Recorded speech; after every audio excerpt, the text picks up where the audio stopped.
آج ہم اس ویڈیو میں بنو امیہ کے چوتھے حکمران مروان بن حکم کے بارے میں معلومات حاصل کریں گے۔ اس سے پہلے ہم بنو امیہ کے 3 خلفاء کے بارے میں معلومات حاصل کر چکے ہیں جو آپ ہمارے یوٹیوب چینل سے دیکھ سکتے ہیں۔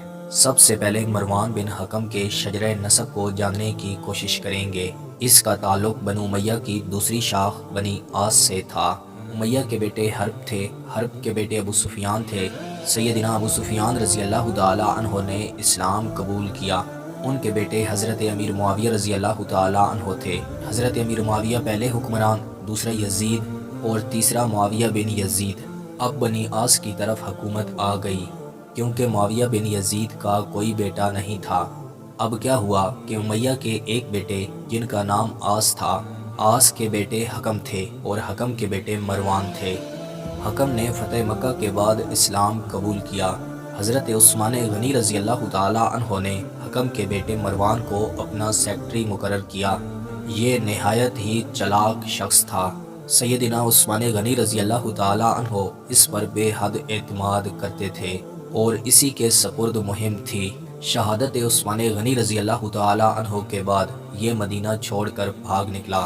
حضرت امیر معاویہ رضی اللہ تعالیٰ عنہ کے ساتھ مل کر جنگ جمل اور صفین میں حضرت علی رضی اللہ تعالیٰ عنہ کے خلاف آیا۔ حضرت طلحہ رضی اللہ تعالیٰ عنہ کی شہادت بھی اسی کے ہاتھوں ہوئی۔ حضرت امیر معاویہ رضی اللہ تعالیٰ عنہ کے دور میں یہ مدینہ کا گورنر بنا۔ یزید کی موت کے بعد یہ مدینہ میں ہی مقیم تھا۔ ابن زبیر کا معاملہ آیا جو یزید کی موت کے بعد ایک معاملہ ہوا تھا۔ پھر جب یہ شام آیا تو بنو کلب کے لوگوں نے اس کی حمایت کی۔ پھر خالد بن یزید اور عمر بن سعید جو نام سامنے آ رہے تھے ان کی بجائے 64 ہجری میں خلیفہ منتخب کر لیا گیا۔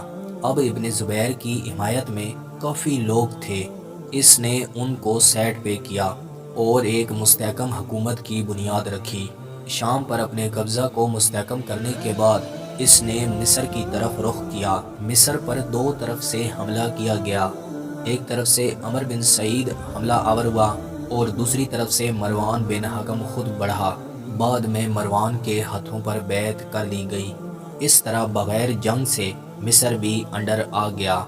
مروان بن حکم نے 65 ہجری میں 63 سال کی عمر میں وفات پائی۔ عام خیال کے مطابق اس کی وفات اس کی بیوی ام خالد کے ہاتھوں ہوئی تھی۔ میں امید کرتا ہوں کہ آپ کو یہ ویڈیو پسند آئی ہوگی۔ مزید ایسی ویڈیو دیکھنے کے لیے ہمارے یوٹیوب چینل کا وزٹ کریں، دوستوں کے ساتھ شیئر کریں، کومنٹس میں اپنی رائے کا اظہار ضرور دیں۔ ملتے ہیں انشاءاللہ اگلی ویڈیو میں۔ اللہ حافظ۔